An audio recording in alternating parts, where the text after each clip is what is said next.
ಇದಕ್ಕಿಲ್ಲ ಜನ ತೀರ್ಮಾನ ಮಾಡೋದು ಅವ್ರ ಜೀತಿಂತ ಜನ ಮತ ಕೊಡೋದು ಜನ ಸೋಲ್ಸಿರುತ್ತೆ ಯಾಕೆ ಬಿಜೆಪಿ ಬೇರೆ ಜನ ನಮಗೆಲ್ಲ ಇಂಥ ಒಳ್ಳೆಯವ್ರನ್ನ ಕೆಲಸ ಮಾಡೋರನ್ನ ಸೋಲ್ಸಿರೋದು ನಮ್ಗೆ। कर्नाटक कांग्रेस के सदर डीके शिव कुमार के भाई डीके सुरेश इस मर्तबा बेंगलुरु रूरल से इंतखाबात हार चुके हैं। इनकी हार से काफ़ी लोग हैरान हैं क्योंकि वो हमेशा सरगर्म लीडर माने जाते रहे हैं।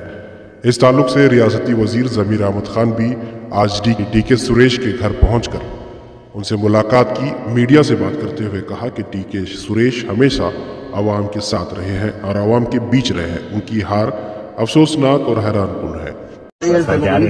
ನಮಗೆಲ್ಲ ಆಶ್ಚರ್ಯ, ನಮಗೆಲ್ಲ ಸುರೇಶ್ ಅಂತ ಅವರು ಸೋಲ್ತಾರೆ ನಮಗೆಲ್ಲ ಆಶ್ಚರ್ಯ। ನಮಗಿಲ್ಲ ಅದಕ್ಕೆ ಮುಂಚೆ ಇಡೀ ದೇಶದಲ್ಲಿ ಯಾರನ್ನ MP ಕೆಲಸ ಮಾಡ್ತಾ ಇದ್ರು ಸುರೇಶ್ ಸಾಹೇಬ್ರು। ನನ್ನ ಅನಿಸಿಕೆ ಬೇರೆಯವ್ರು ಸಂಡೇ ಆದ್ರೂ ರಜೆ ತಗೊಂತಾ ಇದ್ರು, ಸಂಡೇನೂ ರಜೆ ತಗೊಂತಾ ಇಲ್ಲ।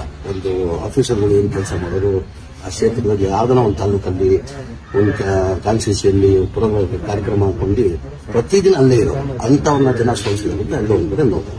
ಒಂದ್ ಕಡೆ ಸ್ನೇಹಿತರು ಮತ್ತೆ ಬಿಜೆಪಿ ಸ್ನೇಹಿತರು ಸೇರಿ ಜಿದ್ದಿ ಬಿಚ್ಚೋದ ಜಿದ್ದಿಗಿಲ್ಲ ಜನ ತೀರ್ಮಾನ ಮಾಡೋದು ಅವ್ರ ಜಿದ್ದಿಂತ ಜನ ಮತ ಕೊಡೋದು ಜನ ಸೋಲ್ಸಿರೋದು ಯಾಕೆ ಬಿಜೆಪಿ ಬೇರೆ ಜನ ನಮಗೆಲ್ಲ ಇಂಥ ಒಳ್ಳೆಯವ್ರನ್ನ ಕೆಲಸ ಮಾಡೋರನ್ನ ಸೋಲ್ಸಿರೋದು ನಮ್ಗೆ।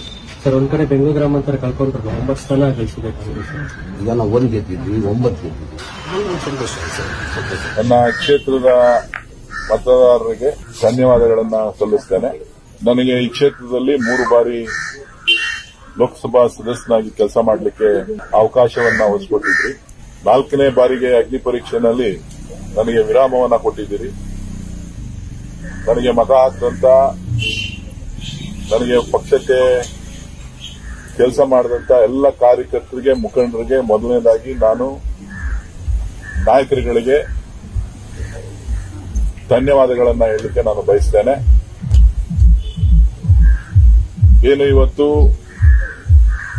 ಈ ಚುನಾವಣೆಯಲ್ಲಿ ಮತದಾರರ ಪ್ರಭುಗಳು ಇವತ್ತು ತೀರ್ಮಾನವನ್ನ ಕೊಟ್ಟಿದ್ದಾರೆ। ಆ ತೀರ್ಮಾನಕ್ಕೆ ನಾನು ಸ್ವಾಗತವನ್ನ ಮಾಡ್ತಾ ಡಾಕ್ಟರ್ ಮಂಜುನಾಥ್ ರವರಿಗೆ ಅಭಿನಂದನೆಗಳನ್ನ ಸಲ್ಲಿಸ್ತೇನೆ। ಇವತ್ತು ಕನ್ನಡಿಗರ ಧ್ವನಿಯಾಗಿ ಕೆಲಸ ಮಾಡುವಂತ ನಿಟ್ಟಿನಲ್ಲಿ ಕ್ಷೇತ್ರದ ಅಭಿವೃದ್ಧಿಗೆ ಏನು ಕೆಲಸ ಮಾಡಿದ್ದೇನೆ, ಸೊ ಅದರ ಗಮನದಲ್ಲಿಟ್ಕೊಂಡು ಜನ ಹೊಸ ನಾಯಕತ್ವಕ್ಕೆ ಅವಕಾಶ ಕೊಟ್ಟಿದ್ದಾರೆ। ಅವರು ಚೆನ್ನಾಗಿ ಕೆಲಸ ಮಾಡಲಿ, ರಾಜ್ಯಕ್ಕೆ ಒಳ್ಳೇದಾಗ್ಲಿ, ಕ್ಷೇತ್ರಕ್ಕೆ ಒಳ್ಳೇದಾಗ್ಲಿ। ನಾನು ನನ್ನ ಕ್ಷೇತ್ರದ ಕಾರ್ಯಕರ್ತರನ್ನ ಜನರ ಜೊತೆ ಒಬ್ಬ ಸಾಮಾನ್ಯ ಪ್ರಜೆಯಾಗಿ, ಪಕ್ಷದ ಒಬ್ಬ ಕಾರ್ಯಕರ್ತನಾಗಿ ಅವ್ರ ಜೊತೆ ಇರ್ತೇನೆ। ಎಲ್ಲ ಕಾರ್ಯಕರ್ತರಿಗೆ ನಾನು ಒಂದು ಸಂದೇಶವನ್ನ ಕೊಡಲಿಕ್ಕೆ ಬಯಸ್ತೇನೆ। ನಾನು ನಿಮ್ಮಲ್ಲಿ ಬೆಳೆದವನು, ನಿಮ್ಮಲ್ಲಿ ಇದ್ದವನು, ನಿಮ್ ಜೊತೆ ಓಡಾಡಿದವನು।